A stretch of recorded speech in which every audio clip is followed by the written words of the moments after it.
अब तेजस्वी जी का परिवार ही पूरी तरह से आकड़ भ्रष्टाचार में लिप्त है, डूबा हुआ है। अब तेजस्वी जी बिहार घूम रहे हैं, वो जमीन तलाश रहे हैं। वो राजनीतिक जमीन नहीं तलाश रहे, वो जमीन तलाश रहे हैं कि कहाँ फिर से जमीन अच्छी दिखे, कि फिर से कोई प्रलोभन देकर लोगों से जमीन ली जाए। तो ये उनका सगल है, ऐसा करते रहते हैं। चारा घोटाला में सजा याफ्ता होते हुए भी जब लालू जी को रेल मंत्री बनाया गया तो नौकरी के बदले में जमीन लेना शुरू किया, और वो भी मामला चल रहा। अभी हाल फिलहाल में बिहार के लाखों नौजवानों से नौकरी के नाम पर छोटी छोटी राशि 1-1 लाख रुपए, 1 से लेकर 1.5 लाख तक की राशि तृतीय चतुर्थ वर्ग की नौकरी के लिए कई विभागों में वसूल की गई। कुल मिलाकर देखे तो ये बड़ी राशि हो जाती है, लेकिन छोटी छोटी राशि लोगों से ली गई, और ये भी एक बहुत बड़ी राशि है। ये भी एक बहुत बड़ा घोटाला है, ये भी एक बहुत बड़ा छल है बिहार के नौजवानों के साथ, बिहार के युवाओं के साथ। ये सांसद आदरणीय प्रताप सारंगी जी हम लोगों के बीच उपस्थित, विधान पार्षद माननीय दिलीप कुमार सिंह जी, पार्टी के जिला अध्यक्ष श्री मुकेश शर्मा जी, महामंत्री मुकेश सिंह जी, हमारे मुख्य अतिथि के सहयोगी के रूप में उपस्थित भाई अशोक जी, आलोक जी, अनिल बाबू, सतीश कुमार सिंह जी, रविंदर जी, राजा जी, राजू जी, पिछड़ा मोर्चा के अध्यक्ष विनोद जी, पूर्व जिला अध्यक्ष पुरुषोत्तम जी, जितेंद्र गुप्ता जी, रोशन जी, प्रफुल्ल बाबू, दीपक जी, राजेंद्र सिंह जी, टंटन जी, मितेंद्र जी, और आप मीडिया के हमारे सभी भाई इस प्रेस वार्ता में हम लोगों का स्वागत करता। हम लोग उनके बीच औरंगाबाद जिले में आए हैं, हम इनका स्वागत करते हैं। अभी आपने हमारे मुख्य अतिथि के मुख से सुना बिहार की गाथा, बिहार का इतिहास और इस धरती का महत्व। संक्षेप में मैं यही कहना चाहूँगा कि सतयुग से लेकर त्रेता, द्वापर और आज कलयुग में भी इस भूमि ने भारत के लिए बहुत बड़े बड़े योगदान दिए। देश ही नहीं, दुनिया के अंदर लोकतंत्र की शुरुआत, लोकतंत्र की स्थापना इसी बिहार की वैशाली की भूमि से हुई। ये वो जगह है जहाँ हम सबों के राम, हमारे रामलला, जिनका विग्रह 500 वर्षों के लंबे संघर्ष और एक लंबे इंतजार के बाद स्थापित हुई, प्राण प्रतिष्ठा 18 जनवरी को हुआ। उनकी भी शिक्षा दीक्षा, उन्हें शिक्षा के साथ संस्कार मुनि विश्वामित्र के आश्रम में इसी बिहार के बक्सर जिले के गंगा के तट पर बैठे। सम्राट अशोक यहीं से थे, जिन्होंने पूरी दुनिया को, देश को ही नहीं पूरी दुनिया को चक्रवर्ती होते हुए सारा कुछ त्याग कर पूरी दुनिया को अहिंसा का संदेश दिया। चाणक्य यहीं से हुए, चंद्रगुप्त यहीं से हुए, एक से एक गणितज्ञ। मतलब बिहार की धरती हर मायने में बहुत ही ऊर्जावान धरती है, और ऐसे धरती पर हम अपने मुख्य अतिथि का स्वागत करते हुए हमारे प्रधानमंत्री जी ने देश के 140 करोड़ लोगों के भरोसे जो संकल्प लिया है कि जब आज़ादी का 100 साल पूरा होगा तब भारत विकसित राष्ट्र की श्रेणी में दुनिया के सामने खड़ा होगा। ये संकल्प तो हमारे प्रधानमंत्री जी का है, लेकिन 140 करोड़ भारतीयों के सहयोग के, मेहनत के, परिश्रम के बल पर उन्होंने ये संकल्प किया है।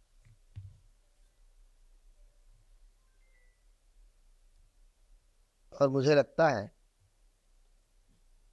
कि जिस दृढ़ इच्छा शक्ति के साथ हमारे प्रधानमंत्री जी देश के लिए काम कर रहे हैं, देश हित में काम कर रहे हैं, चाहे वो विकास का काम हो, गरीब कल्याण का हो, या दुनिया के सामने भारत की चमक धमक प्रतिष्ठा सम्मान बढ़ाने की बात। हर सेक्टर में, हर फील्ड में, हर क्षेत्र में आज भारत चमक रहा है। तो जिस दृढ़ इच्छा शक्ति के साथ हमारे प्रधानमंत्री जी ने 2047 तक भारत को विकसित राष्ट्र बनाने का संकल्प लिया है, निश्चित रूप से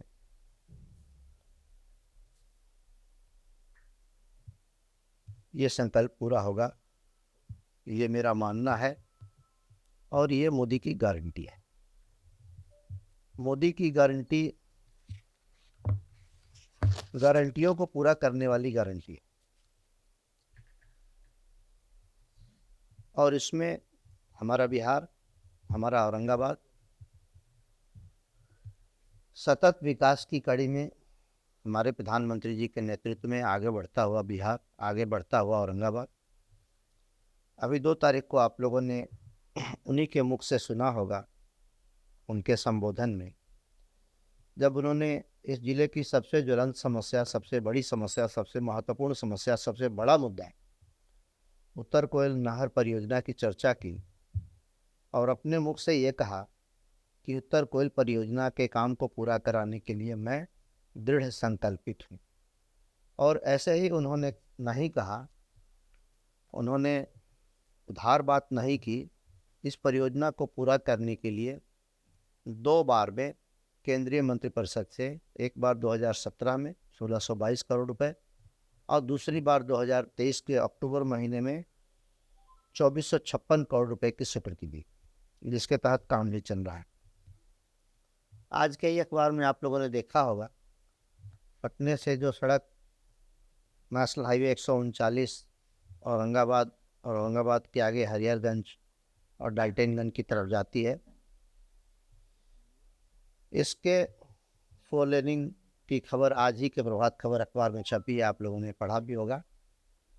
तो इस तरह से देश के साथ साथ हमारा प्रदेश और हमारे प्रदेश के साथ साथ हमारा जिला हमारे प्रधानमंत्री जी की अगुवाई में सतत विकास कर रहा है, तेज गति से आगे बढ़ रहा है। और हम इस बात के लिए भी बहुत आशान्वित हैं कि औरंगाबाद जिले और इस संसदीय क्षेत्र के गया जिले के हिस्से में जल्द ही number 1 Bihta Aurangabad rail line और number 2 Gaya Imamganj Daltonganj rail line का निर्माण कार्य भी शुरू होगा, क्योंकि सर्वे का काम पूरा हो चुका है, आगे की औपचारिकताएं पूरी की जा रही हैं। तो हमें ये भरोसा है और मोदी की गारंटी पे हम भरोसा करते हैं कि जो क्षेत्र अभी तक रेलवे से अछूता था वहाँ रेल पहुँचेगा और यहाँ के लोगों को रेल की एक नई और अच्छी सुविधा प्रदान होगी। इसके साथ साथ बाकी बातें बहुत सी हैं। हमारे मुख्य अतिथि महोदय ने बताया भी आपको कि किस प्रकार से गरीबों को आवास के लिए प्रधानमंत्री आवास योजना के तहत ग्रामीण क्षेत्र में 36 लाख आवास की स्वीकृति बिहार में हुई, वहीं शहरी क्षेत्र में 1,12,000 आवास की स्वीकृति हुई। साथ साथ 87 लाख से भी अधिक लोगों को, लाभार्थियों को आयुष्मान कार्ड बना और ये आंकड़ा अभी कुछ दिनों के अंदर ही करोड़ से अधिक पहुंचेगा, इसलिए कि 2 तारीख को जब हमारे आदरणीय प्रधानमंत्री जी यहाँ आए थे उसी दिन से आयुष्मान कार्ड बनने की गति काफ़ी तेज हुई है। जिनका राशन कार्ड है उनका आयुष्मान कार्ड बन रहा है, तो कुछ ही दिनों में ये आंकड़ा भी करोड़ को पार कर जाएगा। इसके अतिरिक्त बाकी बहुत सारी चीज़ें हैं, जिनके आंकड़े हम लोगों के पास हैं और आप चाहें तो हम लोग आप लोगों को मुहैया करा सकते हैं। और विपक्ष के विषय में ज़्यादा कुछ नहीं कहते हुए मैं ये कहूँगा कि विपक्ष, जो मुख्य विपक्षी दल है बिहार में, राष्ट्रीय जनता दल, उनका इतिहास और उनका चरित्र अब बिहार के लोगों से छिपा नहीं है। जब घोटालों पर घोटाले हुए, सजा भी हुई, सब कुछ हुआ, लेकिन एक ठोकर लगने के बाद भी वो लोग सुधरने का नाम नहीं लेते। चारा घोटाला में सजा याफ्ता होते हुए भी जब लालू जी को रेल मंत्री बनाया गया तो नौकरी के बदले में ज़मीन लेना शुरू किया और वो भी मामला चल रहा है।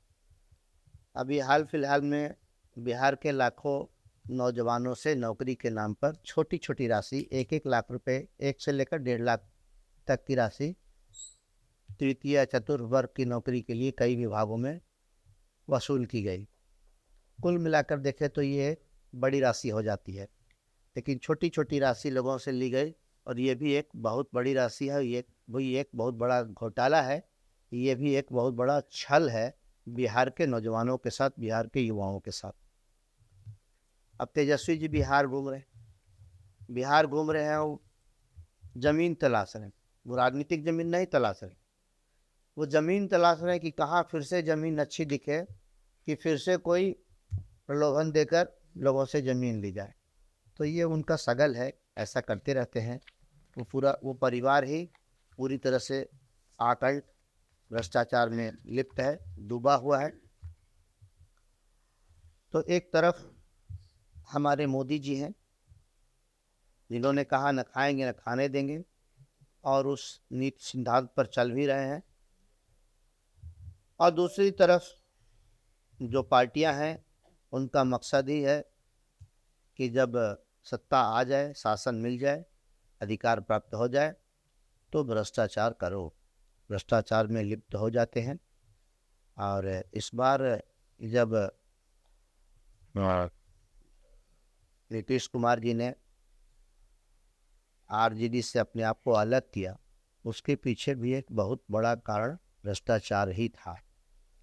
क्योंकि अलग होते ही नीतीश कुमार जी ने कहा कि कई विभागों में, और खासकर उन विभागों में जिनका जो विभाग राष्ट्रीय जनता दल के नेताओं के पास थे, उनमें बड़े पैमाने पर भ्रष्टाचार, अभी आप लोगों ने देखा होगा पीएचईडी डिपार्टमेंट में कई हजार करोड़ का टेंडर घोटाला हुआ है, जिसकी जांच शुरू हुई है। तो हमारे मुख्यमंत्री जी ने ही स्वीकार किया कि कई विभागों में घोटाले हो रहे थे। हमने चेतावनी भी दी थी, लेकिन ये लोग मानने और सुधरने को तैयार नहीं थे। अंततः नीतीश कुमार जी ने उनसे अलग होने का फैसला किया और हमारे प्रधानमंत्री जी के नेतृत्व में भाजपा के साथ आने का उन्होंने निर्णय किया। हम एनडीए में नीतीश कुमार जी का स्वागत करते हैं। और हमारे नेता, हमारी पार्टी निस्वार्थ देश के लिए काम करती है, ईमानदारी से काम करती है, गरीबों की भलाई के लिए काम करती है। हमारे नेता के सामने 4 ही वर्ग हैं: गरीब, महिला, किसान, युवा। और बाकियों के पास समाज को कमज़ोर करने के लिए, बांटने के लिए अनेक जातियां हैं। हमारे प्रधानमंत्री जी के सामने 4 ही जातियां हैं: गरीब, युवा, महिला, किसान। धन्यवाद।